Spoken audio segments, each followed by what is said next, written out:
First of all, I'll just pass you over to Andrew to do some of the housekeeping. Good evening, everyone. Before I hand over to the chair of tonight's meeting, I remind everyone here in the room we are now live streaming. We politely request that all participants wait until being invited to speak by the chair. If you wish to speak, please raise your hand. Once invited to speak, please preface your contribution by stating your name. This will help the mics lock in on the primary speaker and thereby maximise the sound quality for those watching at home. If you are watching at home and wish to participate in tonight's meeting, please turn your video on. If you are just observing, please turn your video off. Unless actively speaking, all those watching the meeting via Zoom should have their mics muted.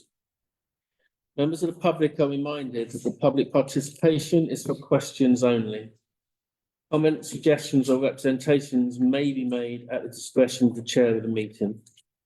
In case of a fire evacuation, the fire point is the marketplace. But this evening there will be no fire drills. And I hand you over to tonight's chair, Councillor Price. Thank you very much and good evening, everyone. I'll kick off the meeting with apologies. No apology, thank you very much. And do we have any declarations of interest? Fantastic, thank you very much. Item 3, public participation. Is there anyone here or online who would like to participate at this point? Full house, lovely. I'll go from Sue, if you would like to begin, please. If you can come forward and state your name for the sake of the camera and ask your question. Sue Mortimer, a resident of Melksham. At the Finance and Admin Performance meeting on the 13th of January 2025, agenda item 6, internal audit to 24-25 pages 15 to 30. This item was not fully addressed at the meeting. And what committee and what date will the internal audit report be addressed? I was under the impression that these had to go to full council. 1 second, what committee will that go to? Yeah, any financial matters will be taken back to the finance meeting. It will go to the finance committee. See. Okay. My second question is, Melksham Town Council have had problems after doing their own year-end closures of the Rialta software for both the years 22-23 and 23-24. Problems led to the first quarter accounting information not being published on time. Rialta's Amiga procedure, year-end procedures for offer, year-end procedures for cash book, purchase ledger and sales ledger. The procedures undertaken by the company are for both a review for the year and a year-end closure. Are Melksham Town Council considering using Rialtas for such procedures for the coming year end 24-25 and avoiding the problems we have had in the past? Calpesh will be doing our year end. So with any other decision that will go for Calpesh and come through finance and then come to full council to be approved. Okay, thank you. Thank you. Right. Yep, if you want to come forward, please, and state your name for the camera. Hello, my name is Bruce Sanders, a resident of Melksham. The item I want to bring to your attention or to ask a question on is that you're discussing the Blue Pool and the Assembly Hall future, but there's nothing in the agenda pack. So there's nothing for me to see, to question. So I have to throw it has to be a question, a very generic question, in that when I came to council nearly 12 months ago, I suggested that the way forward was the same as you've done at the cafe in the park, and that is to fully engage with a professional person who wants to run the venue so that it's professionally run. And then, similar to what you've done in the park, do a level of incentivised rent and co-investment to drive it forward. You've made great progress at the park. The cafe there is thriving. It serves the community. It's a real asset to the town because you did it that way. And all I would suggest and comment on is that surely is the way to run the Assembly Hall, because with a great respect to this council, there may be experts here who can run a social venue. The next council in May be peppered with people who've got the expertise. But if you haven't got the expertise, you shouldn't be doing the job because you're not capable. of doing it. Your councillors, your staff are council staff, and they need to do their job as well. And often there's criticism of the staff. They're trying to do more above and beyond what council staff should be doing. They should be running with the events and making the system work as a council should. But then you've also got them running a social venue.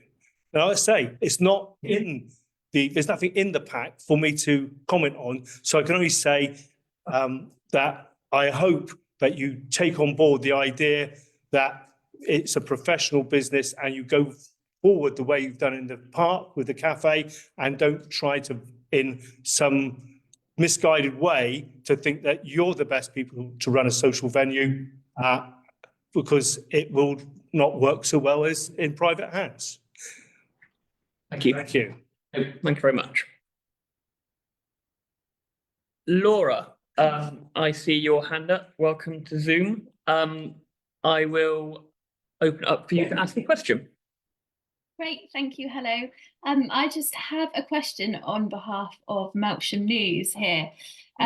I just wanted to ask how you can assure residents that this vision that you have for the Assembly Hall and the Blue Pool will be carried out in a timely manner, given that projects such as the Sensory Garden, for example, are still yet to be finished 6 or so years on.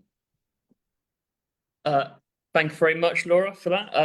Well, I mean, firstly, I would say we say timely manner. We don't really have a timescale for the Assembly Hall yet. It would be impossible to pick a number right now what would arguably be timely, because what's most important is we do the right thing for the residents and also engage residents, and we don't know how long that's going to take. The only thing I can say is, although it may have taken a while to get the Sensory Garden moving, we have now started to actually do work on the Sensory Garden. And I feel confident that this council, now we've made waves forward to actually acquiring the Blue Pool site, we will make this a priority going forward. I can't say for the next council, but I hope the next council also prioritise that going forward. And I have no doubt that any councillors still here in several months' time will likely do that. Thank you, Laura. Right, fantastic. So, item 4, Melksham Neighbourhood Plan. Tracy, if you just want to give some detail on this, please, before you had a meeting with Yes, Melksham I Vale, didn't had you? a meeting with Melksham Vale this morning, and they've had some, they've undertaken some consultation, and they want to give delegated authority to the our planning committee, so that the steering group meeting that are meeting on Wednesday evening, any of their comments can go straight back to answer for the inspector. Graham, have I said anything that's different? That's what they're asking for. Graham was at the meeting. I think that's broadly summary. I was at that meeting as well. With permission of the chair, may I fill in as well? Yeah, please do, Graham. Okay, thanks. This is the point of the neighbourhood plan where it has been with Wiltshire Council for them to do consultations and find out what people want. Having us done the same thing ourselves 3 or 4 times over, it's getting a bit repetitive. I'm talking as a councillor here, not as the council, you will appreciate. Wiltshire Council have come back broadly very supportive on many of the matters. In fact, they've changed around a little bit on some of those. There are still areas of difference, but never mind. And there are a whole series of other issues that have come up. I think it's probably fair, and I can say that there is no huge shocks in there. The question came up, we are not allowed at this stage to modify the plan. What we can do is to comment to the inspector to explain or to go through certain things based on some of the comments that are coming up. As I say, none of which is particularly new or surprising. The proposal was that in broad outline, we write back and support some of the changes that are there for the better. We point out one or two of the other things there and say the arguments, the discussions are already there in the consultation. There is no point in us redoing that. Because we could spend the next fortnight having all of our staff rewriting and doing stuff there, which don't really any of us want to do. And by highlighting criticisms, comments about the neighbourhood plan that are come up time and time again, all we do is highlight those in front of the inspector. The inspector is able to ask us questions on those things, and we can want to make sure that's the case. And on Wednesday evening, what we'd like to do is to say to the steering group, let's do that, let's put that forward. And that's why we'd like the permission from either this group or tomorrow night, just to be able to basically say, hey, we're happy with it as it goes. The likelihood is that the referendum will be on election day, which is the 1st of May. That we have a made plan and have a huge sigh of relief. Have I said anything I shouldn't have said, Tracy? I think that's it. Thank you very much, Graham. So what we've been asked to do on this item is one to note, and then to consider any matters informing the neighbourhood plan, and then to give delegated authority to the planning committee. I'm going to open to anyone else. Are there any comments on this? Yes, John. Thank you. Thank you, Chair. The latest in our never-ending neighbourhood plan journey. I might have misunderstood some of what was being said there, but if we have had feedback back from Wiltshire Council that we as a council are being asked to comment on, why was that not in our agenda pack for tonight?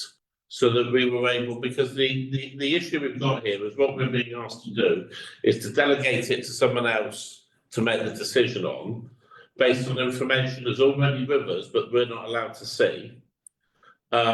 For it to happen. So, I mean, one of the things I would want to know, for instance, is a significant change in the time between the starting of the neighbourhood plan and the point where Wiltshire Council are giving their feedback on it, is the housing targets for Wiltshire. And the 500 homes that we saw approved this week up in East of Melksham, which none of us would want to see, although of course it was actually on the plan, whatever. But these, you know, we were being told there's now a 2-year land supply in Wiltshire, or sort of a 4-year land supply. A 2-year land supply if the neighbourhood plan doesn't give us any protection. So are Wiltshire Council changing the housing requirement on Melksham in the neighbourhood plan? Because the housing requirement on Wiltshire Council has been changed. There's nothing coming through to us. I'm just really worried about us blindly saying, yeah, send this off and you know, there's some matters that are significant for the council here, I fear. Okay. 1 second. Do we actually have that information? I don't know if it's come in, excuse my ignorance, I don't normally go to the economic development meetings. Normally the neighbourhood plan is a standing agenda item now. I think why it's come to council is because council can only give the delegated authority to a committee. That's why it's come to council. But I can get hold of those documents and circulate it, certainly, if the response is from Wiltshire. Yes, I think the responses from Wiltshire, they need to be presumably circulated confidentially. I'm not sure whether that response from Wiltshire Council was to the steering group. But I mean, I would be quite happy to see that. Now, having said which, there is broadly nothing new. There is no comment. Can I reassure Councillor Hubbard through the chair? There is no look to be changing what Wiltshire Council are saying or looking for there. They're commenting purely on the plan, not on their plans. If you want to come in, Tracy, then Can I'll I go to- advise and come back to you, because the steering group obviously only works on behalf of the 2 councils. So, you know, if you're feeling that something should be circulated wider, in my opinion, it shouldn't stay confidential to a steering group. It should come back to the councils that it's working on behalf of. You just want to confirm your point, John? Yeah, I was just wanting to clarify, my issue is, the minute we get into come back to later, we need to tonight to decide whether we're delegating the authority or not. And once that's done, it's done. So, and the principle, yes, it is a standing item on the economic development and planning group, I accept that. But with the principle that the final decision is always made by full council. Thanks, John. Phil and then Adrienne. Well, thank you. Look, I was just going to say, with regard to the 5-year land supply issue, the local plan is being assessed against the old NPPF with the old targets. Assuming all goes well and it's adopted in September, that will then form a significant land supply. However, Wiltshire Council will have to go out pretty much straight away and then consult again on additional land to meet the additional target and requirements set for government. So the extra 81% of homes at Wiltshire got fine taken from approximately 2,000 a year to 3,500 homes a year, which is only what, half the size of Melksham, every year. So that additional requirement will be then consulted on next year, if that makes sense. Hope it does. And then the neighbourhood plan will be valid within that. Thank you. Adrian? Yeah, as timescales, as far as I'm concerned, we're being asked to delegate powers to ECDEB. Which ECDEB is it going to go to? I'm actually not really in favour of delegating powers to ECDEB when it's something as important as the neighbourhood plan. You know, there's always been this thing about the neighbourhood plan, but it has to be done in a steering group, it has to be secret, it has to be all of those things. But there's an ECDEB tomorrow. Is it on the agenda? Is that when it's going to happen? Is it going to happen in 3 weeks' time? When we will at least have been able to see some documentation and we might be able to go along and speak to it as well. But As I understand it from Teresa, the difficulty is, and Councillor Ellis, perhaps you can confirm, there is a deadline on submitting any comments. Can you remember what it is, Councillor Ellis? It's the 6th of February. Okay, so in order for full council This is something that has come in at a very short notice. Oh, before I review it, is there anything you want to say just before I review it? and there wasn't even known if there were any comments to be made until the meeting was held today with Councillor Ellis and the clerk I think- with place. Until that meeting, it wasn't even known if there was any need to approve comments. So it's all, I think- the timings are not great, I'm afraid. Yeah, I do feel that we're being asked to approve something that's in a vacuum almost. Yeah. We're being asked to approve something for a committee to approve, but we don't know anything about it, and we're being assured that there's nothing in it anyway. But it's very, very sort of, it's a little bit odd to say the least, I have to be honest. And if it is going to go onto tomorrow's agenda, I would really ask that all councillors are given. They can't look tomorrow's agenda. Well, there's a standing item Oh, I see, yeah. on the agenda, isn't there? So if it's going to be discussed tomorrow, and it has to be, because it's February the, whatever you said, sixth, and that we can't have another meeting, so it means that it's all being done very behind the scenes and not very open, in my opinion. Yeah. If I could say a very good point, I think that is very valid. So potentially what we could do is we have a ComDev meeting next week. We could add it at 6:30 next week before, just to, once we have this circulated, we can then approve any notes we have that way. We'll have an opportunity to, and that'll be within the deadline of the 6th of February. That's a potential there. We can then get onto a meeting, all legal, on an agenda, all circulate with plenty of time. There'll be no messing around with any current agendas. I think that could be a way forward if councillors are happy with that. I'm happy. Well, we're maybe not happy, but happier, I understand. Yes, John? Yeah, no, I mean, I don't want to do an extra meeting, but I think the reality is that we can't have us being asked to make decisions like this without any sight of what it is that these decisions are. Because at the end of the day, even when we delegate it to a committee, and I'm by no means suggesting that they wouldn't look at it and do their best efforts when it's in front of them, but they're not the whole council. And that also takes away the ability, it wouldn't take the ability of a councillor to speak to the item, but it would take away the ability of the councillor to vote on an item if they're not on the committee that you've delegated the issue to. And these are big issues. So I think in these circumstances, I think that is appropriate. But I mean, I'm like a broken record on this, but why can't we just get these papers on our agendas? They didn't exist, councillor. But the item was there for us to be able to put it on the agenda. I mean, I can't say anything other than what I've already said in respect of why it's there. It was just a timing. There was a timing thing, but What I'll say at this point then, because I don't want to go round and round this, but I think they are very valid points, and I'll let you have one last Second, I know you put your hand up, Graham, so we'll come to you. But I will just say, I think it does seem sensible once Graham's had his say. Just going Refer this item to One week. more comment. Yeah. The steering group welcomes guests and guests are welcome to see that there. So if anybody wants to come along and see the full deliberations, they are very welcome on Wednesday evening. Thank you very much. Typically, the group will listen to people who are there, even if not on the steering group there, so that can give you a far better feeling. Thank you very much. So I will move to the next item then. We'll get those circulated tomorrow. All that information circulated tomorrow, and the meeting will be officially called tomorrow, so we're all within our legalities on that. So I do apologise, councillors, but there will be another meeting called at 6 on Monday. Yeah. So apologies, but we got a way forward there at least. Thank you very much. Item 5, Assembly Hall procedures.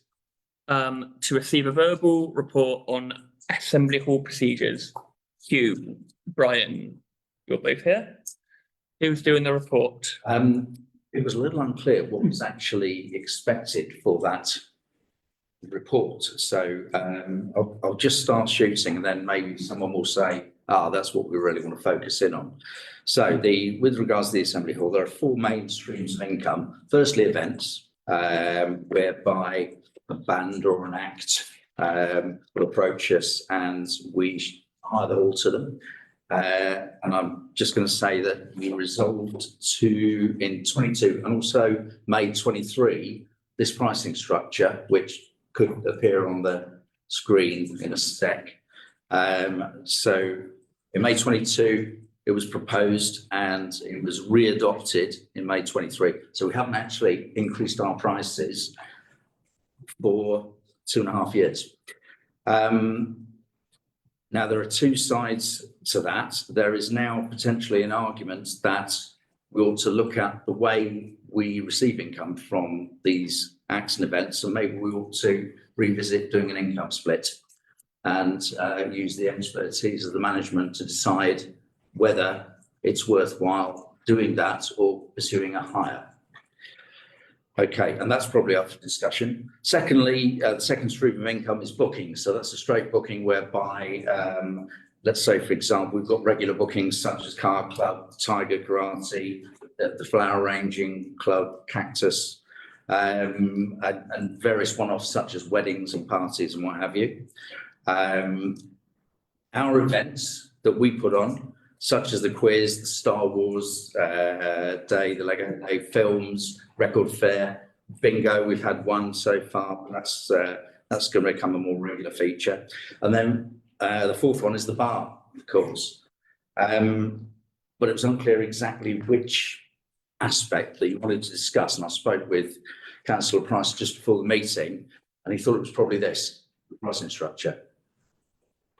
Are we right? Can anyone remember? I think, sorry. No, you go ahead, If I Jim. remember rightly, it was actually to do more with about how and potentially removing the lack of ability for us to potentially put things on. That was what it was more about. Am I right in thinking that's what I remember us talking about? It wasn't necessarily the pricing structure, but actually it was giving power back to the people who were running the Assembly Hall to make money for the Assembly Hall. Okay, if I could speak, is that right?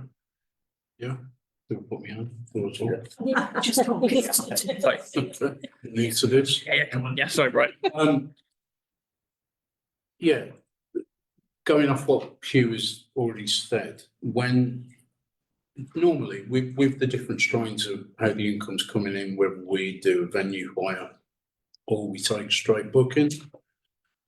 If we can just refer to the venue hire, so if a show or a band approaches us and so they want to put something on the hall, the only way that we've been able to do it at the moment is to hire the venue to them, which is what the structure is for, and and it goes on the commercial rate.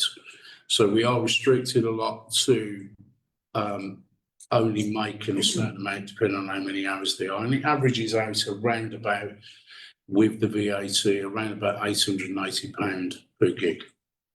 So for instance, on the 7th of February, We've got Majesty in. Great band. We've sold out bar probably 8 tickets. Their income off their ticket sales will be approximately £11,000. We will make £880 of the hire. But we also get the revenue stream from the bar as well, which currently sits with a profit margin of around 55% after costs. And we'll do well. We'll probably hit around about £2,500 that night, with a full house. That generally the target area around £2,500 to £3,000 is where we like to be with a full house, depending on the demographic that comes to those kind of things. But generally, older people will drink a bit more beer and things like that. But if we had the option of doing a ticket split and possibly a third option as well of maybe doing a park hire and a ticket split and keep the bar, we could probably make another £1,000 to £2,000 on those kind of gigs. But we're very restricted at the moment, and I've looked over the figures, and this wouldn't be for everything. These would be the ones where I would feel confident that we're going to make some money. Because I'm bringing new bands and new shows and new events in, I wouldn't dream of doing it because I just don't know. You never know what people are going to be interested in. You can only go off what you think they want because of feedback that you get. But regular events, for instance, we had Forbidden Nights last Friday. We sold 260 tickets. It was the same setup. They hired the venue. They made, I think it was approximately £7,000 out of that. We had a great night on the bar. We did just short of £3,000 on the bar, but the venue hire was £780. So you see where I'm going with it. If we had the option for us to decide whether we're going to make money out of it, then I think it would be I think it's the only way that we're ever really going to start wiping our face and making more of a profit. Maybe in conjunction with altering some of these prices as well, but only on some of them, not all of them. Because then you go into community developments, seniors, society, groups and societies such as that. They haven't got the money. If you start hyping those prices up too much, they just won't be able to afford it. And you'll lose that, and you'll lose that for the community as well. But when it comes to commercial, if we can have 3 options, venue hire, venue ticket split, and ticket split with hire, then it gives us a lot more scope to make a lot more profit. I can't say under my heart that it's going to be the total solution to it, but I think combined with some increased prices on some of the hires, then I think that is the way forward. And the reason I think that is because I've put some figures together, and I've gone. You see, a lot of people, and I'm guessing that some of the people in this room tonight won't understand, is that everybody looks at how many events are on the website generally to see how busy we are. We are currently sitting on an average of 20 events of one type or an hour or another per month. All year. That doesn't change. That is every single month of this year. We are averaging 20 plus events every month. Now, some of them are small, some of them are big, some of them are medium, but there is something on nearly every single day. We try and keep, because of limitations on staffing as well, we try and keep some of the days free because we need a day off at the end of the day. That's why we do it. But with the right staffing structure as well, we could probably fill that almost every day. Sorry. Thanks, Brian. I think I just want to come out on that is, it looks like, thanks, really informative. obviously we don't have that documentation here, and that's not in any way not new at all. Obviously, it's a lot of information for council to take in. Yeah.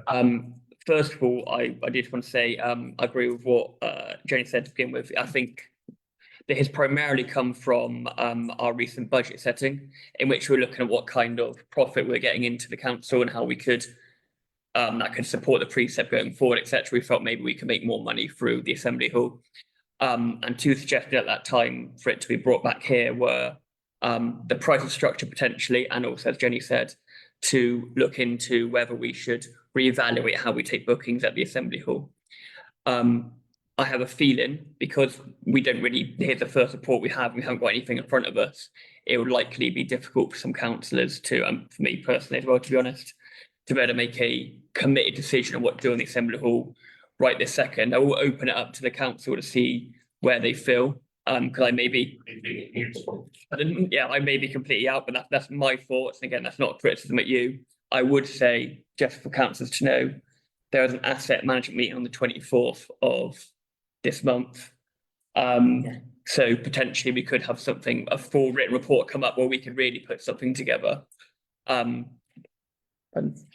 Next month. But yeah, I'll now pass it on to the councillors. So I saw John, then Phil, then Andrew, Jenny. John. Yeah, I mean, that spreadsheet that we saw at the beginning, I remember writing that about 3 years ago. And bringing that to council together with a report, which was, as members may remember, quite extensive in talking about what the income on the Assembly Hall was. I'm not anti any of the options you're talking about, Brian, don't get me wrong. But back at that point in time, 3 years ago, we were doing these ticket split deals and we were losing money hand over fist on them, because we were doing the ticket split deals with anyone and everyone who showed up. And we would have events that we sold 12 tickets to that was there on a ticket split. Yeah. So you know, the whole concept of bringing this in and going to the rental only scenario was about stopping that money which we were frankly hemorrhaging at that point. And we demonstrably did that.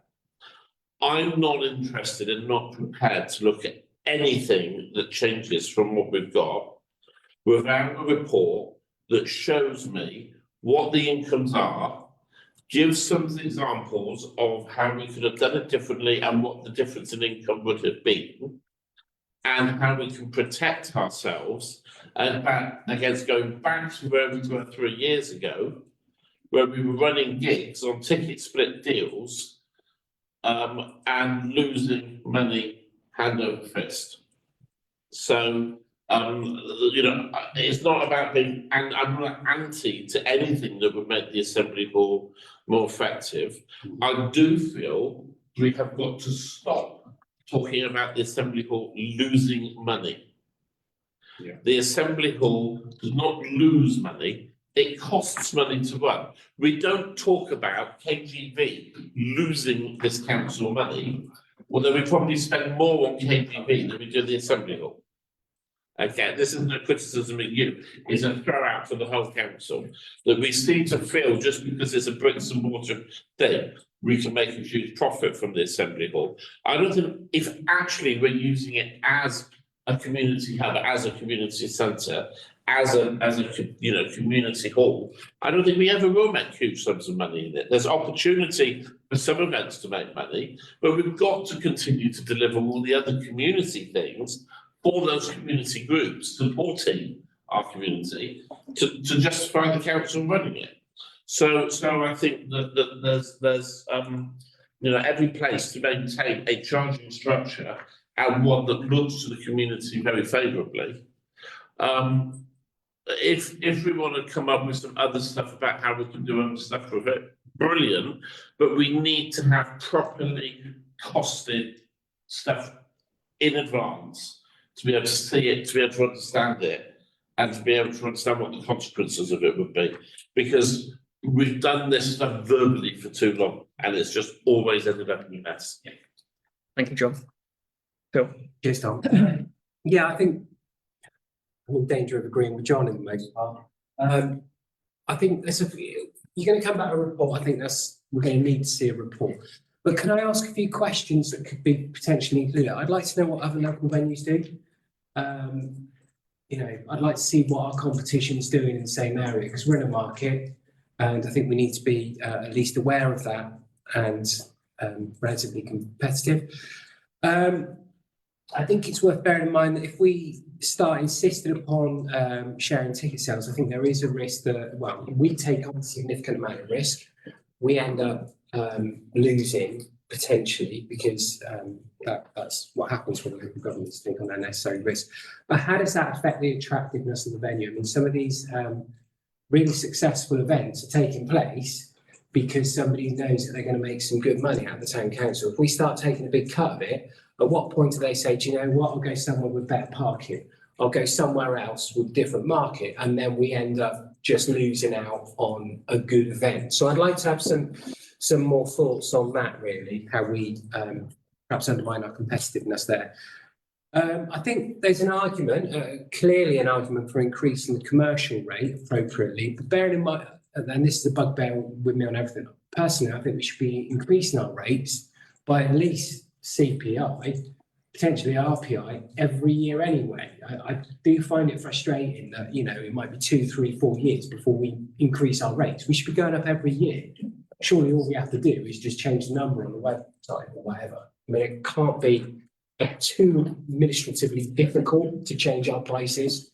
I mean, I know it's a slight aside, it's presumably one for assets to deal with, but my view is that commercial service should look at doing that annually, whereas we just create a problem for ourselves later down the line when it's got to go up significantly.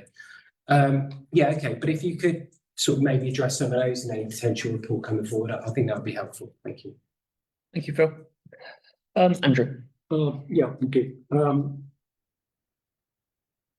To put things into perspective, the projected cost of the Assembly Hall overall for the current financial year is about 117,000. And the budget that we adopted a few weeks ago for the next financial year projects that reducing by about 20,000 down to £97,050. Realistically, we could try all sorts of things, and we are not ever going to show a profit. But anything that we can do to reduce the net cost of the operation to the council and its residents has got to be worthwhile.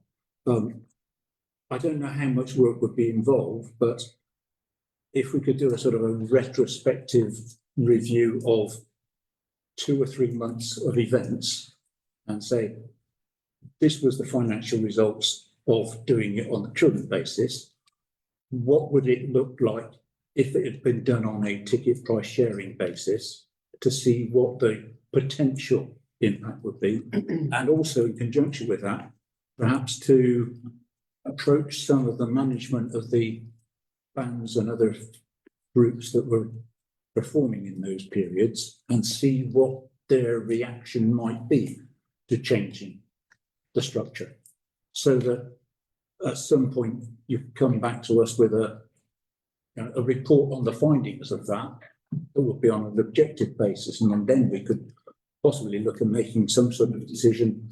I don't think we want to get into the point where we have a structure. This is what we'll do. We've got to allow you guys who are on the ground on a day-to-day basis, liaising with them, the management of these performers, and on negotiation, coming to the best deal that you possibly can for that particular event. Thank you, Andrew. Jenny. I'm not going to say anything wildly different. I probably am someone around this table who, however, worked in this sort of industry for 15 years. So actually, I do understand it very, very well. And I'm also aware that we are chokeholding you at the moment, essentially. I think actually Bruce spoke very well when he said very few people around this table understand how to run a nighttime economy in a social building. I'm not saying we should go out and get a third party to open it, and that's a whole other conversation. But I think we are doing a real disservice to the Assembly Hall in not allowing the people who are there day in, day out to have a bigger say in how it's run. Thanks very much. Graham. Yes, I mean, the current system there was put into place relatively shortly post-COVID, and with a very strong requirement, this council will take no risks. And on that term there, so even on something like Majesty, hey, the risk goes to them, not to us. A lot of the data is actually there and is available for the asking. However, I appreciate that many of my colleagues have plenty else on their minds. I mean, some of the sums and figures I've been looking at here, looking at our indoor venue versus our outdoor venue. For every pound we spend on things like KGV, we get 2 pence of input of income. For every pound that we spend on the Assembly Hall, and we get, I believe, 66 to 70 pence of income. So that shows you what a big difference it is. And if you said that, if you looked at, say, 10 events per year, where you look at this split and the costing here, then that there, addressing Councillor Griffin here, basically puts the budget right for next year. Nothing else changes purely on that budget split. Now, that is a good point. People may come here on the basis of, hey, look at the fortune we make by appearing in Melksham. But there is the other side of this as well. If they hire the hall, they are then responsible for marketing and selling their own tickets.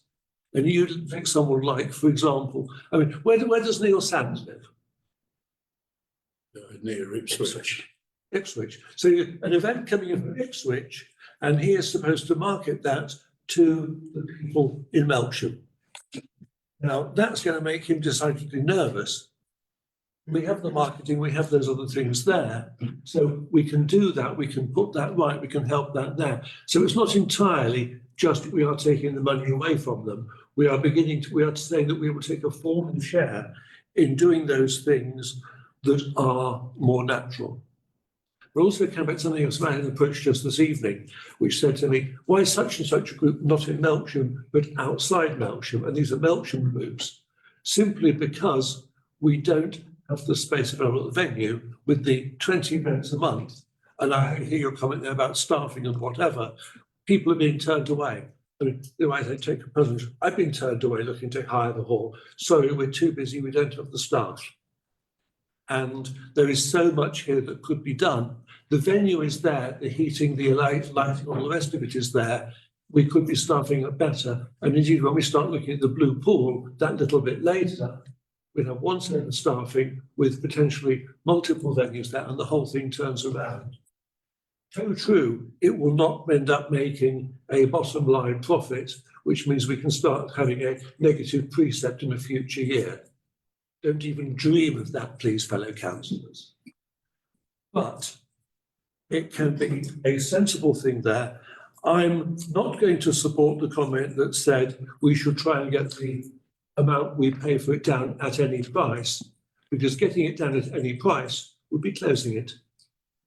And I'm not suggesting we do that. Already said that, I don't think, Graham. I'm confused. The comment was made by a fellow councillor there, we should do everything we can to reduce the amount of money that we have to put in above the income. The ultimate difference mathematically is close it. Okay, well, I'm not suggesting we do. I think anybody was suggesting that, but that's the implication of some of the things that some of my fellow councillors were suggesting. yeah, I think there might be slight crosswires here, but I mean, personally, I would also say, and although very contentious, I know, I think when we talk about, and we're going to talk about the future Assembly Hall in the next item, genuinely, I don't think anything should be off the cards. I'm not by any way saying we should close it. However, I think it'd be a disservice to our residents if we didn't look at every possibility. I'm not saying we do that, but I wouldn't want that comment to put anyone off from suggesting that. And that's just my view as the chair there. I'm not saying you suggest that, Graham. I just want to make that clear. Certainly not suggesting that. That is the implication of something I heard in an earlier comment that said we want to minimise the amount we put in at any, in any way possible. And the only way possible is to say zero. Thank you very much. Gary. Thank you, Chair.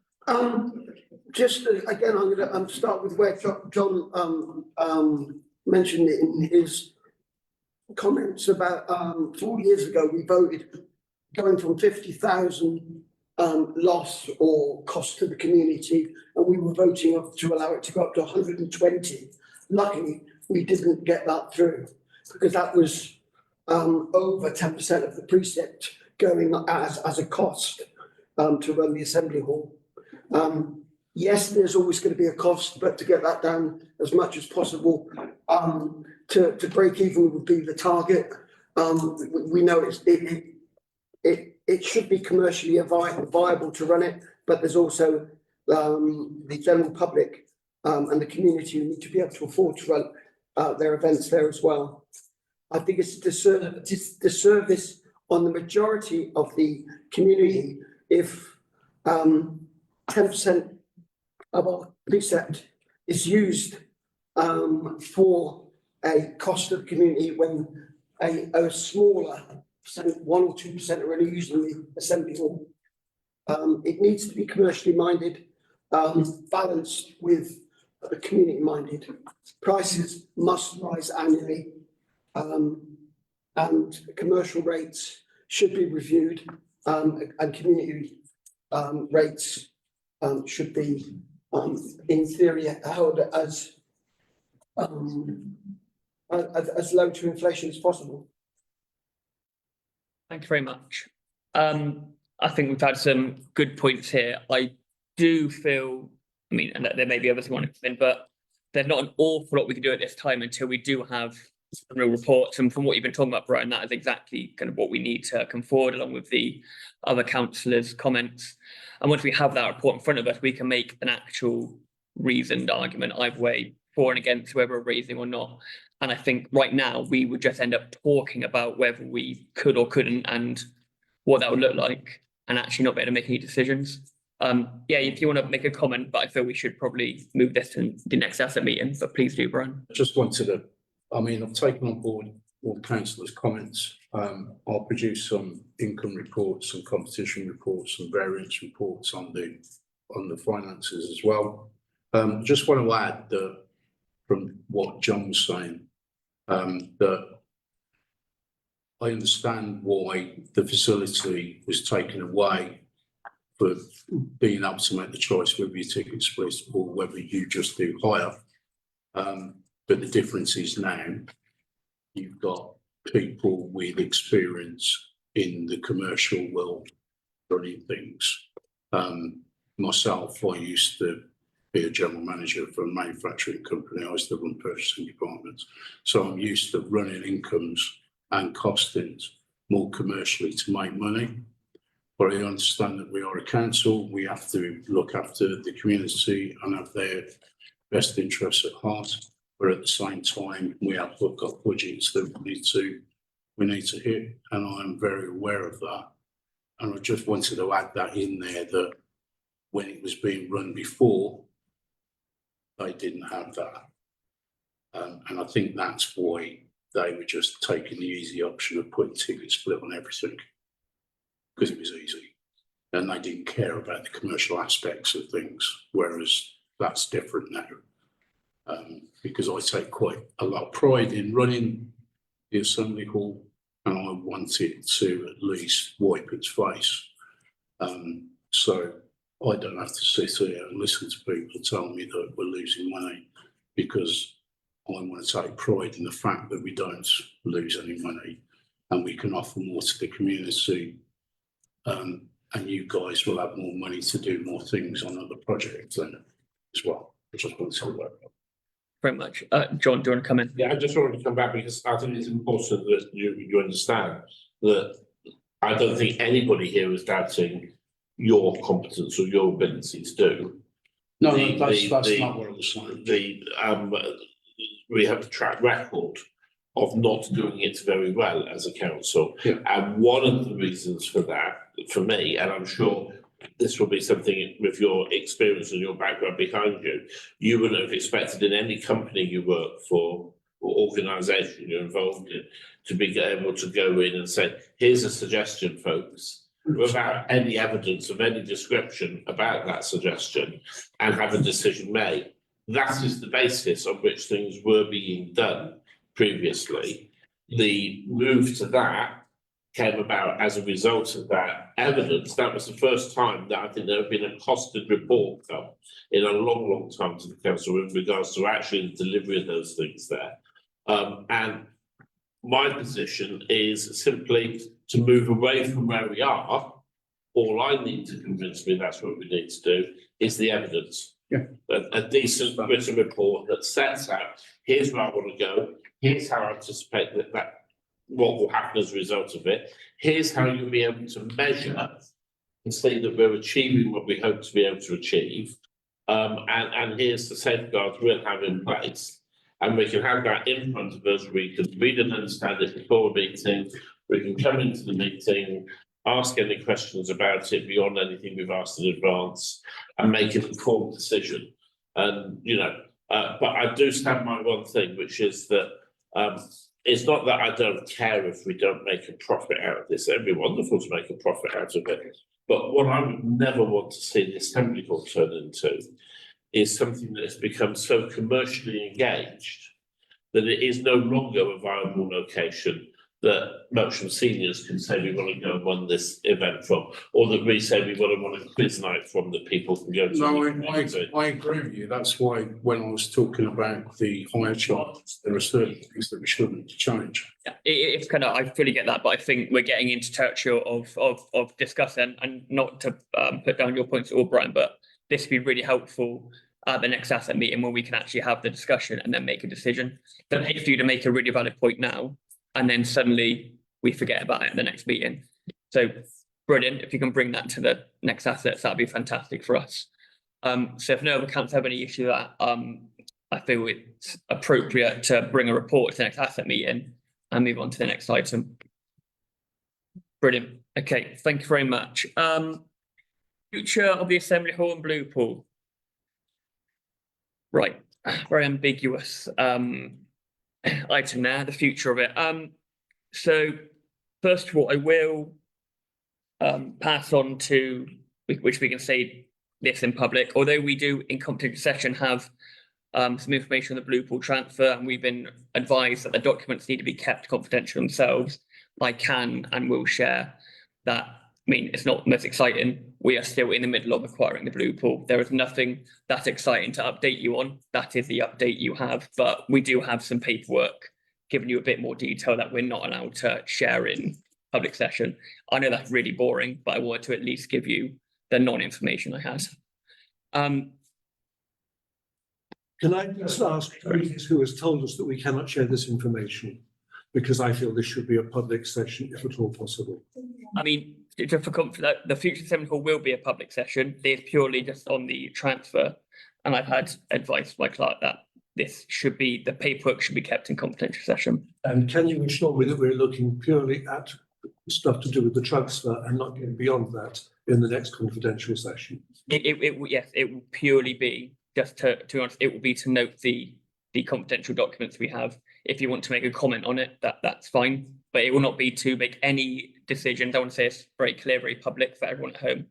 This will be to make no decisions in any way of the future of the Blue Pool in what we're going to be doing. It purely is just to note the documents that you've been given confidentially. Purely to note the documents. Yeah, I mean, you may have comments, but. Just got to agree this. Oh, sorry, no, and we do need to agree, the definition of excluded disposition. I apologise, there is wording there to the agenda item. This is just a discussion agreement on one item. Thank you. Thank you very much. Back to, so future of the Assembly Hall and Blue Pool. It's, I don't feel it's going to be healthy or helpful right now to have a 2-hour discussion in depth about the Blue Pool and what it can be, because it could be an array of things. However, it is on the agenda. We may have people at home who have logged into this meeting to listen to our views. So I do think it would be appropriate and fair actually to potentially go around the room and give everyone a maximum of 3 minutes to just put out, if they feel comfortable, their views, their thoughts, and their potential for the Blue Pool. We do have an architect, or several architects coming tomorrow to draw up some ideas and to explain to us what we realistically can and can't do with the Blue Pool. And that will, when we can really get into the meat of it. However, because it's on the item, I would be interested, and I feel very I'd be quite excited to hear what everyone else's potential views of the blue pool are right now. Does anyone want to start that off all, or anyone want to have any views? Clarification, Chair. Yes. You just said something there which I think is a really important update that many members of this council have been desperate to hear. Okay. Which is that actually we've got people, professionals coming tomorrow to look at the building and to, can perhaps we get a bit more meat on the bones on exactly what that is, what the arrangement. Not so we can all pile down. No, But this is the first I've heard that we've actually got architects turning up. apologise. An invite to come down. So it's, there's an invite about them coming down and why they were coming down and. And we've been invited to go and see it as well. I do apologise, John, obviously you haven't been able to see that. No, that's fine. If I get, Hayley, do you want to just do an update just for the council, for everyone at home about the architects coming tomorrow? Yeah, the update, the information the clerk had asked for to go on to Contracts Finder in terms of architects coming out on site. They were given 2 dates to come out on site, so that's Tuesday and Wednesday. We have none tomorrow. We have 6 architects coming on Wednesday, where they're going to have a look around the blue pool and just get used to the facility. I also emailed out councillors offering you the opportunity to come through on Tuesday and Wednesday as well. All I asked was some guidance of timings that you might be turning up, just so we can make sure that you've got somebody present. The plan is for them to have a look at the site and then have further conversations with you about concepts and ideas. So following on from that, they will then be invited to produce their vision and then give a presentation to council of their costs, what they see for the future, how much they think the build would be. So we'd like to sort of hear your views tonight on what your vision is for them. So there's no decision, no cost at all. It's then for architects to come back and give a presentation to council once they've looked at the site. Yeah, and I think that's just an important clarification. Well, right now, this has cost nothing, and the architects coming tomorrow will cost nothing. So at the moment, there had been no cost to the council for this. And I think that's a really important point to put there. So Are they coming tomorrow or Wednesday? Over the 2 days. No, I just said that we've got Wednesday no, only. we offered two days, Tuesday and Wednesday. The architects that are coming have all booked wanting to come on Wednesday. I thought you said you had 2 tomorrow. No, on Wednesday. I understand my concern is if you're inviting councillors to go along and share their views with the architects, anybody who's working who can't make Wednesday is not going to get a voice. It's not for councillors to give their views to the architects. We were just sort of hearing views Five today, but opinions tonight, so you're not having a separate meeting on Wednesday with councillors and architects. They're going to be kept apart. it's just like an open day for them to go and have a look at the site. It's Yeah, just but not councillors as well, councillors can go and have a look at the site as well, yes, and have a chat to the architects. if they're there at that That is a bit time. unfortunate for anyone who's Yeah, working. it does create an uneven. Personally, I think you kind of got to take the opinion of 4 councillors who discuss it tonight, pass that to the architects and keep the 2 separate, I think, really, and so they feedback, otherwise it's going to be a bit of an unbalanced discussion, isn't it? It's quite a Yeah, but the balanced discussion will be once the architects come back and do a presentation, they'll all be invited back. Yeah, what I'm making is their view and what they come back is going to be shaped by a handful of, or maybe 1 or 2 individuals who are going to have their ear on Wednesday when the rest of us are work. You don't want them disputed. Yeah, it would be preferable. Expecting back from the architect. I think that's the biggie here is what are you expecting the architect to give you back off the back of Let me that? just clarify. Well, no, because it feeds into what you're about to say, what you're. I'm not sure it talking about. does. No, it really, really Just saying the does. 2 just need to be kept apart. If I can just.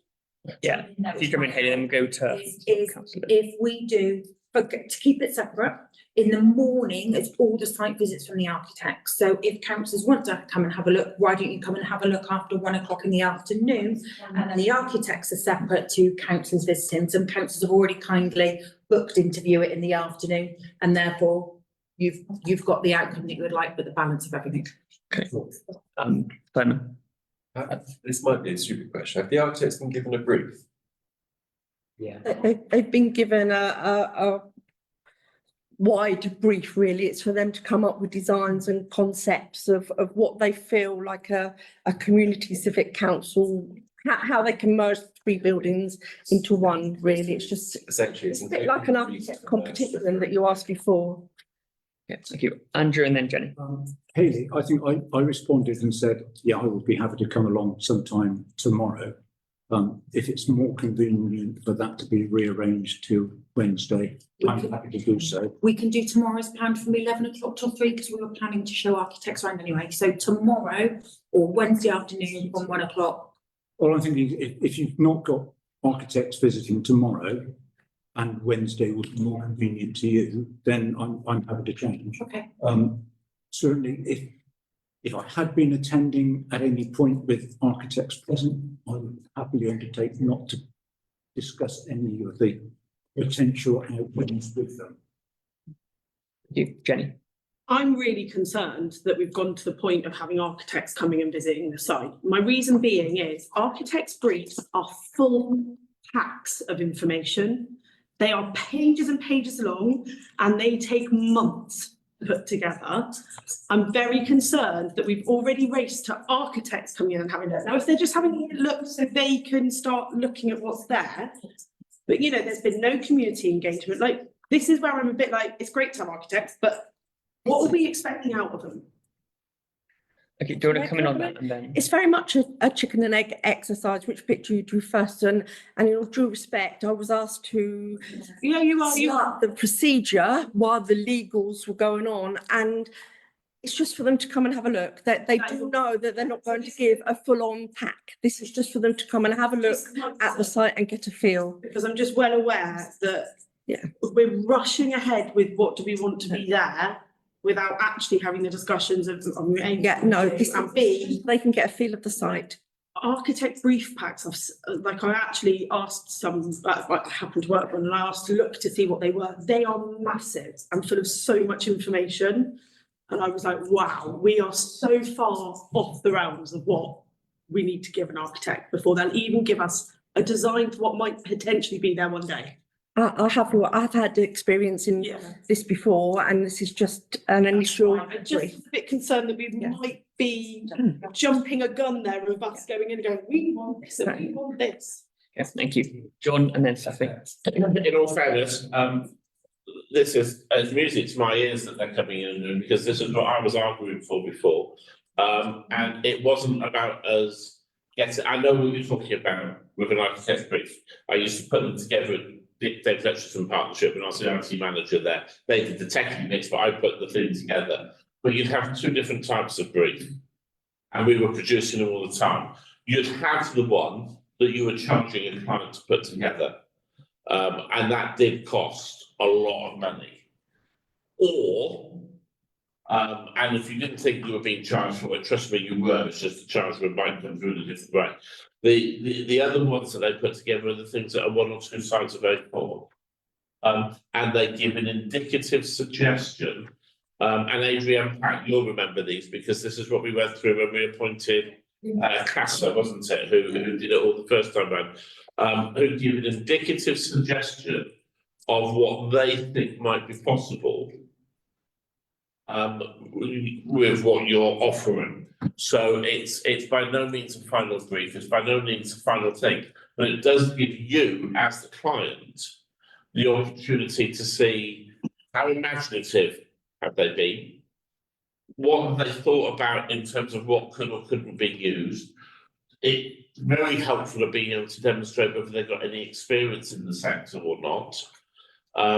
Because architects do tend to specialise in particular things.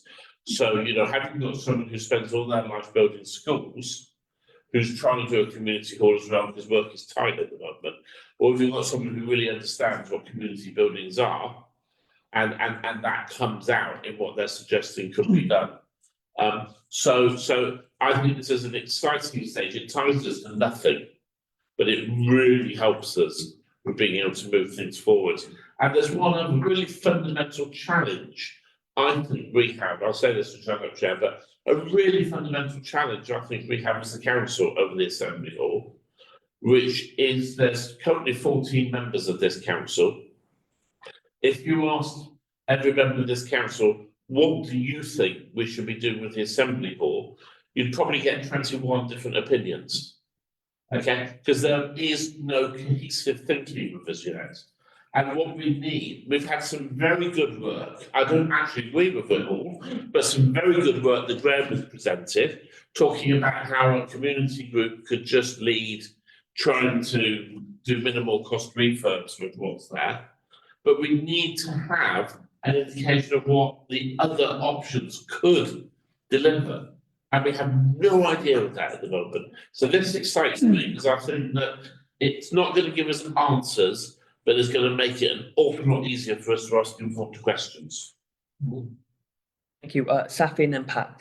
Yeah, actually, and usually John can completely agree with you, because at the moment, without anything, we have nothing. We have nothing to go out to the community and say, right, if you go out and just say this is a completely blank canvas, we're going to end up with harebrained ideas, genuinely good ideas, and everything else in between. But if you just have a little bit of structure and are able to start identifying what could work for that space, and they may come up with something that none of us have even considered. So to have these ideas and actually have some talking points around them, things to discuss and be able to present. As John said, there are very different architect briefs. I, again, have seen many with the businesses I've worked with over the years, and it's not to say this is going to be a huge, great big, this is what you are doing. This is just going to give us options to look at. So yeah, it's great news, and thank you for getting the ball rolling on it, Tracy. Thank you. Pat. Following on from what both of you have said, it's a two-way process, or it could even be a 16 one way and 1 or 2 the other. We've got to start somewhere. At the moment, nobody's got any idea, including the architects, who've probably only got the very vaguest idea from looking online at Googling building. So we've got to start somewhere. And I'm just so happy that it's actually started. Something has started. I'm going to be presented with a lot of ideas, and I'm sure that most of us will change our minds about whatever we thought we would wanted in the first place anyway, by the time this process has even started. So well done. Thank you very much for starting it off. And I am, like John, quite excited, and I'm looking forward to something happening. Graham, I see your hand up. Yes, yeah, really good to see all the work going into this, and it's starting to move forward. And you know, we're going to have our worries and our concerns as we go along, as we go through. We do have some thoughts on the needs. We did a needs assessment about 2 years ago with 647 replies. So we do have some information there. Yes, a little bit outdated, but it needs to be pulled together. And indeed, in the options there, the stuff we did as the Assembly Hall Working Group 18 months ago, we've actually got here a list of 5 options that we came up with some advantages and disadvantages. I don't know which way it's going to go, but that's the first broad splitting down of that there. Yes, some of the ideas were then taken forward and some of the stuff there. I have a couple of specific questions, if I might, for the clerk on the mechanisms of what we're doing and some of the documents we're looking at. The question was asked last September as to the boundaries of the properties, and the question was raised at that point there that Wiltshire Council would like to receive a plan if we were looking at an additional or different area of interest. Did we take that forward? Yes, we did, and I believed I responded to you at the time. You sent me an email back that said purely for my information, so I just took it as information. Did it go in, did you then take it any further? There was also in some of the documentation that I've just sent around, I'm sure there was a boundary plan in that. If not, can I come back to you and I'll circulate it to all members tomorrow if it's not in that? Yes. The reason for that question there was the various options here. You were looking very carefully at where the boundary is. And in terms of looking at stuff like parking or whatever, another metre can make another 15 parking spaces in some scenarios. Now, that's looking a long way ahead. That's looking ahead at the design. But I would hate the council to come back in a year's time and say, what a pity we didn't ask for another metre at that time, when Wiltshire Council indicated that they would be happy to look at that. Okay, the second question that I came up with here, I was not clear from the documentation. There is a lot of old swimming pool equipment, both in the Assembly Hall and in the upstairs rooms in the intermediate building. How is that to be handled in the transfer? I'll have to go back on that question. I don't know about I'll have to refer on that. I don't know if that's. The whole method tanks in between, okay. Because that's going to make a significant difference. One of the other things I came up with here is there was talking about maintenance and shared costs of shared access, which is natural. Do you have any estimate of the sort of sums involved? Maintenance of the shared access. In other words, there is shared access and we're going to share costs in terms of getting round to the various things and the various places there, as indeed you do with any property that's typically away from the public road or whatever. So I'll refer back to the solicitor on that. it just seems that now is the time to be at least aware of those questions and aware of the load we might be putting on future taxpayers in that there. Thank you. Thank you, Graham. I have Gary, and I saw Phil handing up, but I know you've already spoken, Phil, so I'm going to go to Adrian afterwards, and then we'll come back to you once, if anyone else who hadn't spoken yet wants to come in. Okay, so Gary and then Adrian. Thank you, Chair. I agree with what Pat was saying, and we're at a starting point, and about time. We need to move on and get professionals involved, even if it's just concepts and ideas to come back to the council and the community. Of those ideas, as Graham said, there's 600 or 700 comments from the public already. So they can't be dismissed even if they're only 2 years old, because they're only 2 years old and some of these things take forever. And we've got committee meetings going on and have been going on with updates on from those comments, etc. Beyond that, we'll get a full brief after once we've got these comments and that out to the architects. But what I would stress to council is we've got to set some deadlines and dates, because if we don't, we will be here still in 1 or 2 years' time, still getting briefs and deciding on what we want. And from deadlines, we will be able to move this project forward in a more timely matter. Thank you. Thank you very much. Adrian. Thank you. I am excited. Absolutely, I am excited. This is the beginning of a long journey. And I think that's the important thing to remember. We are only at the beginning. And actually, it's very interesting because yesterday I went to the Nealt Hall. I went to the Nealt Hall last January as well, because there's something that happens in the Nealt Hall in January. And last year in January, we had to go in through the town hall and we had to go down through a long corridor and then we got to the Nealt Hall. Yesterday, when I went to the Nealt Hall, there was a lovely foyer that you could go into, bar, cafe and everything there. So I researched it this morning. Those plans were put forward in 2015 by Chippenham Town Council. Somehow, in the last year, they come to absolutely being able to open. That's the sort of journey that we're on. And I think that's something important to remember. It's probably even going to be finished by the end of the next council, because it's a big project. And I think it's really, it might be started. I said, I think what I was thinking, Pat. the thing is, are we going to agree that today, as a council, that we want to move forward? Yes, we've got the architects coming, and I think then we need to come back and decide, actually, through Contract Finder, are we going to get somebody to come in and write a brief? There's nobody around this table, and we don't have any officers, in my opinion, who can write an architect's brief for such an important development in Melksham. You know, we're going to be talking about quite a lot of money. And whilst I appreciate that the friends of Melksham Assembly Hall have done quite a lot of work, it's really important that we actually bring Melksham on this journey. It is the greater Melksham that I'm talking about. So we do have to engage with Melksham and our parish council as well. When we did the engagement for the park, it was smaller, obviously, but it was one of the first big engagements that we did. We actually went on Contract Finder and we found 3 or 4 architects, landscape architects that we were going to talk to. We awarded the contract to one of them. Part of that awarding of the contract was to do the public consultation, because without the architects doing the public consultation at the beginning, and they had 3 or 4 big meetings up in the park where lots of people came.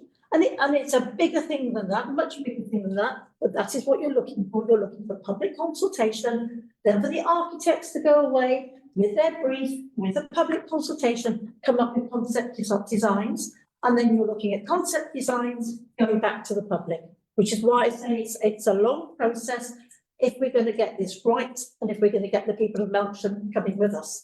What I'd like to see tonight is for us to agree that we want to actually go down that route of actually looking at having another meeting after the architects have been in, and then having a proposal that we actually then go out to a brief of somebody who can actually write our architect's brief for us. If that's a motion, I'll second it. Yes, You're absolutely right. yeah, it is a motion. Sorry, I'm leading. I was just about to say that to you. Thank you very much. I'm gonna go Phil and then Simon. Thanks, Chair.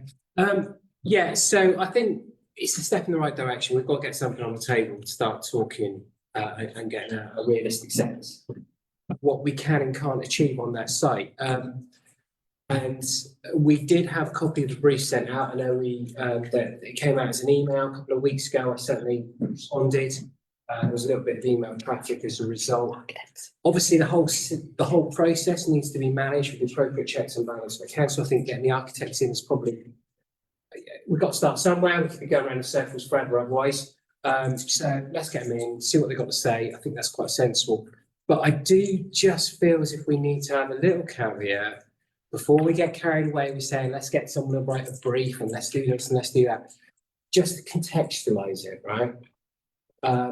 Bristol have just started developing the youth zone, 224 youth zone. They've got some contractors in. It's costing 11 million quid. It's not attached to any listed buildings.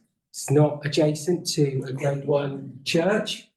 It's got a very good access, and it's not nearly as complicated as the building that I think a few of us might have a vision of. So we need to just be as ambitious as we are, and I think it's a good thing. We need to look at what the art of doable is. We also can't shy away from having the courage of saying, that's a lot of money.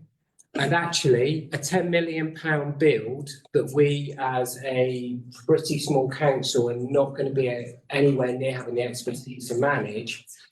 Just put it in context, if we were to borrow that money on the Public Works Loan Board over 50 years, we'd be paying back 200,000 a year capital.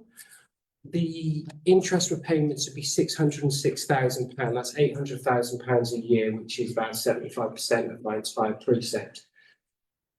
We could pay it back over a shorter time, slightly higher capital repayment, but we need to also be realistic with ourselves and just be aware of that and go into it with our eyes open. But again, you know, everybody in this room, I'm sure, has got a huge amount of experience in this field, so I have no doubt everyone will approach this very open-mindedly.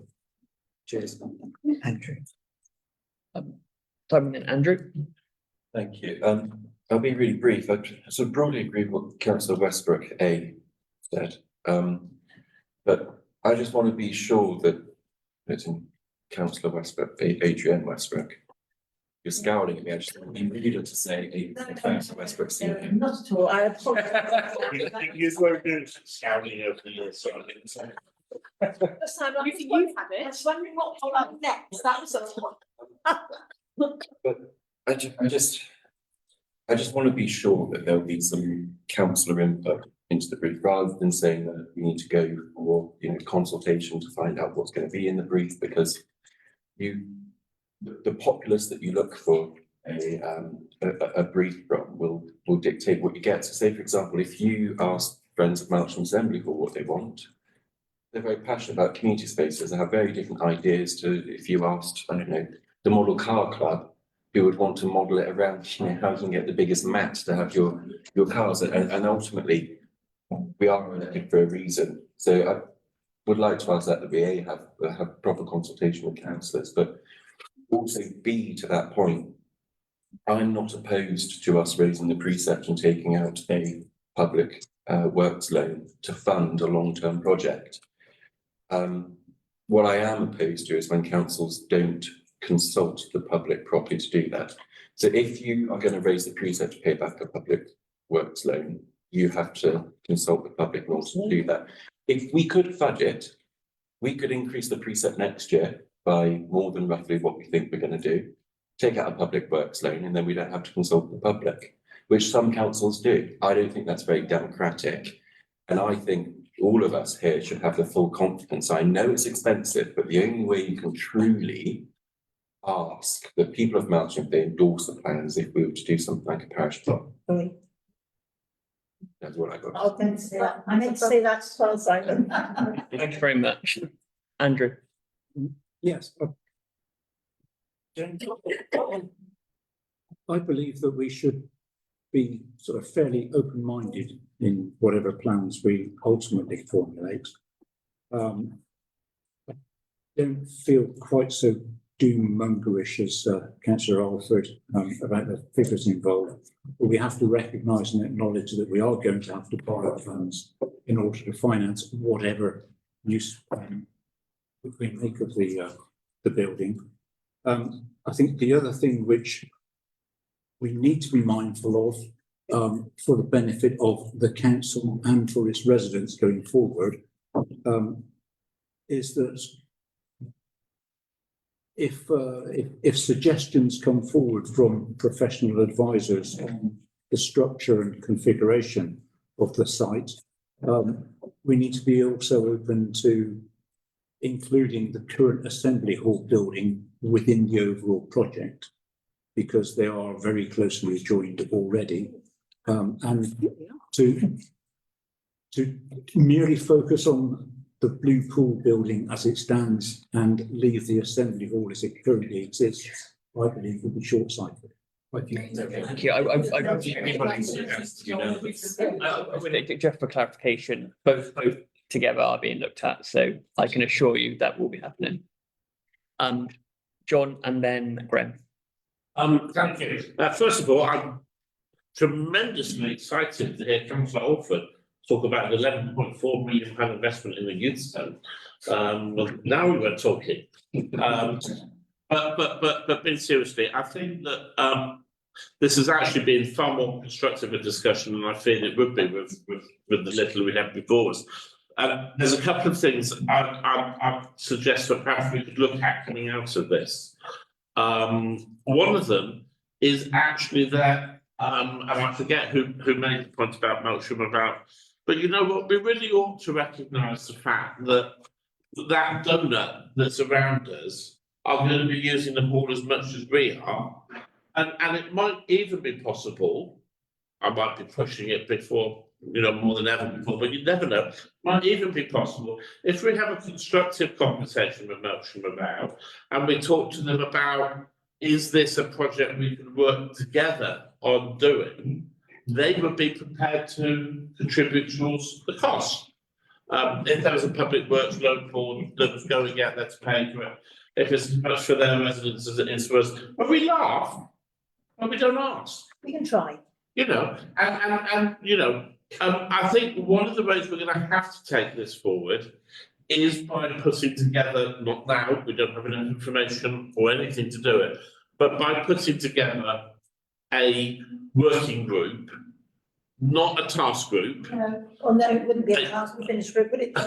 A working group which is actually made up of as much officers who've got knowledge and experience in this field as it is members, and actually saying to Melksham about, do you want to come and be part of that? You want to add that onto my motion, which I think it was a motion. I'm happy to add it on. I think that, we're going to have to bring structure into how we bring all this forward. But if we really want to take the community with us, we need to involve the community. Yes. So that working group might need to have one, maybe two, but we don't want a working group that's so big, is unwieldy, of those who have come forward through us. And we've got to have something that's actually looking at this stuff coming forward and making sensible judgments, so that coming to this council and maybe another council as well, and I don't think that's as pie in the sky as people think, to be honest with you, is constructive reports really giving us proper options about how we move forward that are based in fact and research. Thanks very much. Graham, I'll come to you in a second, but just Charlie's got a hand up and she hasn't spoken yet, so I want to go to Charlie and then I come to you, Graham. Just, I mean, I'm not gonna parrot anyone else, but when you, John, you said about getting the community involved and, you know, I'd really like to see the younger generation bring forward this as well. I know the youth advisory board isn't quite set up yet, but I mean, talking to kids over at the skate park just 2 weekends ago, some of them had some amazing ideas for the Assembly Hall, you know, 16, 17-year-olds coming out and saying, oh, what about this? And they were coming to me and saying about it. And I really think, because they want to see it be something great as well. So I really like to see us include them in this as well. Thank you very much. Graham.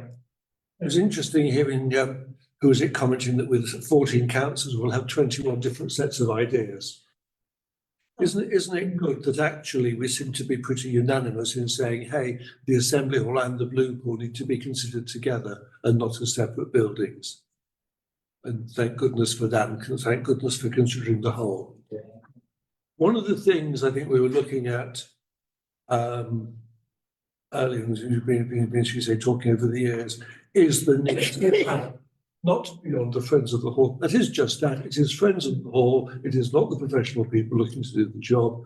We need a professional project manager on to do that there.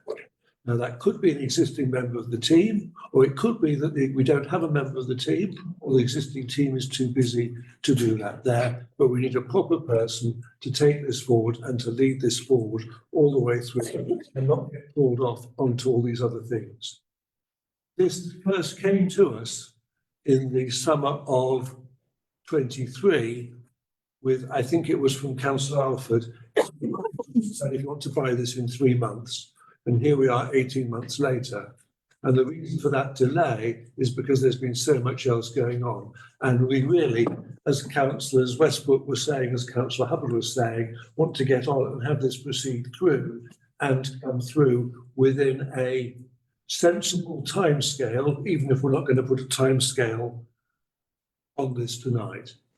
I mean, there are multiple options here. One of the things that certainly was around was all the Friends from the top-down view looked at, I think, 5 different options, ranging from don't bother with the thing, just walk to Wiltshire Council, right through to let's knock the whole thing down and do a whiz-bang build, and various other intermediate things. I don't know what the answer is to that there, but let's encourage the architects and some first initial ideas.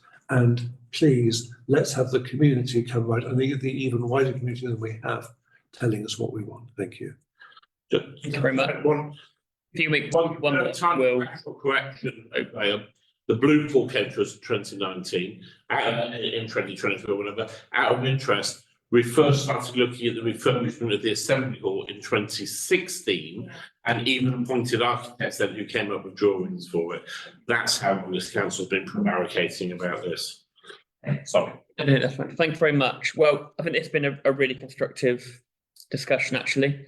What I would like is, just because it was quite a while ago, and that's no way a criticism for this council having a very interesting, exciting discussion, could you confirm your motion, please, Adrian? Because Ask me that. it would be good just to make sure we got that right. Yeah, so basically, and I'm hoping that John will probably be able to help me, because when you're talking, you can't always remember exactly what you said, but basically that this council are happy to move forward with the Assembly Hall and Blue Pool project. That after discussions with architects, we come back to this council to put a proposal for a brief. We also engage with Melksham Without Parish Council. Once the brief is we've agreed that we are going to appoint a brief, that we then go out onto Contract Finder to find somebody who will do it. Part of that brief will be all the public consultation that is needed to make sure the project goes forward. Have I missed anything? I don't think the only thing I would suggest is that with regard to Melksham Without Parish Council, I think that what we should say at this point is that everything that you said and then say, but we approach Melksham Without Parish Council about if they want to be part of the project. Yes. And then build on it from there, because I would love to see them as part of the project. What I don't want them though is thinking that they can try and run the project without putting anything into it. So we've just got to make sure that if there's going to be working with them, it's working with and as a partnership, not as. Yeah, I obviously meant a partnership with Melksham Without, but Yeah. I don't think we can take this opportunity of not trying to move with Melksham Without to try. That's why I said it. I couldn't agree with you more. Okay. Fantastic. Well, I think that's fine.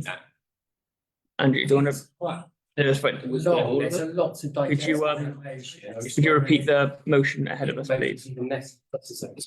I mean, I obviously got bullet points here, which I will flesh out later, but council happy to move forward with project. Discussions with the architect, then back to council to agree a brief. Discussions with Melksham Without Parish Council to see if they want to be a partner in the project. Then to contract finder, part of the brief. Sorry, part of the contract is to be public partnership. I'll say that last bit again. Part of any contract is for the architect to undertake public consultation. I've just asked Tracy if she did say the motion. We do need to put a motion forward as well. That's advice, but Phil, that's if it's a bit too restrictive, it's a bit too prescriptive on the process. And I don't know if that's necessary, or whether it helps. I suppose I'm looking to you, Clark. I think it helps bullet point it and then we know exactly what we're doing. You're not restricting, you're not really restricting, you just want to set out the initial stages. Simon. One example would be that, for example, we've said that part of the contract must be public consultation. We've got a really active town newspaper here in which we can consult that's read by a wide audience. Maybe that could be a discussion we have at the meeting as part of the contract that we issue, because it could be that, you know, it could be that we've got like 10 great ideas of what we want, and we could put an advert in them with, you know, rank your favorite, you know, what you want from your assembly, for example, as an element of public consultation. Whereas it limits us. My whole point. Part of that is to put the motion in time.